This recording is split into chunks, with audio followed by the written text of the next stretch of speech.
Hello guys! Welcome to my vlog. Magluluto tayo ng simpleng ulam guys. Miswa, tapos lagyan natin ng sardinas. Ayan guys. Ayan, i-start na tayo ng ating pagluluto guys. Andito na, naka-prepare na yung ating lulutuin. No? Ang gigisahin nating sibuyas, bawang at kamatis. At ang ating sardinas, ang ating miswa na pansit. Ayan guys, start na tayo guys. Ayan guys, maglagay na tayo ng ating mantika. Ayan. Ayan, mag-start natin ang ating paggisa ng ating bawang. Ayan, bawang.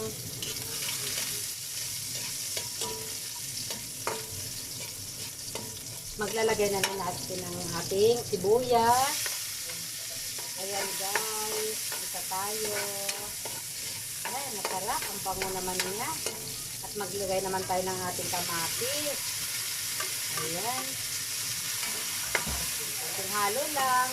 At pag naluto na yung ating kamatis, ilagay naman natin yung ating sardinas guys, no, na isasahog natin dito. Ayan. Ayan.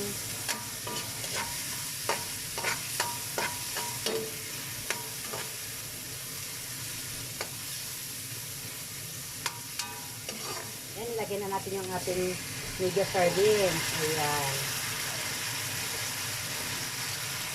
Wow, sarap naman guys. Huwag natin patagalin na. Maglagay na tayo ng ating tubig. Dito tayo, babanlawan natin to guys, yung ating lata na pinaglagyan ng sardinas. So, sayang naman yung ating sauce na pa sa lata. Kadikit pa sa lata. Ayan.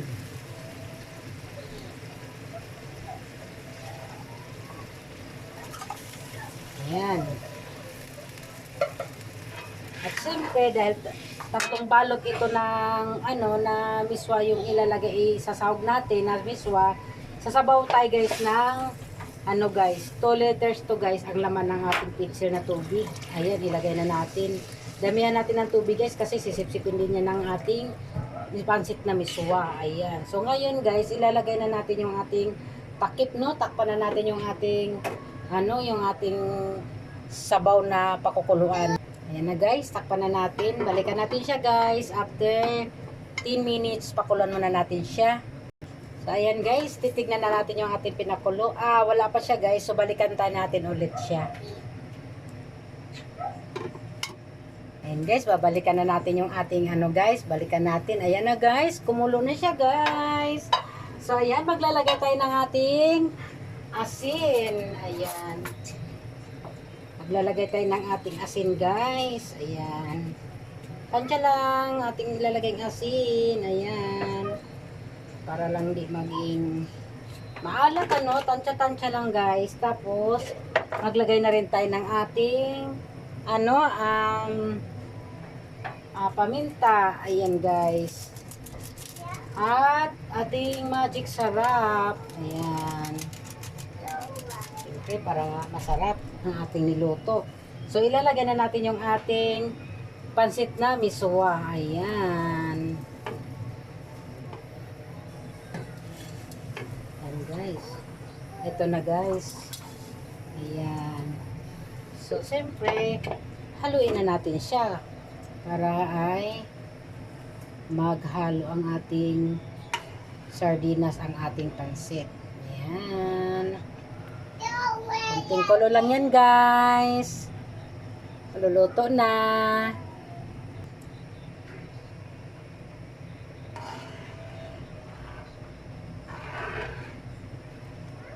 Tikman natin guys kung anong kanyang lasa.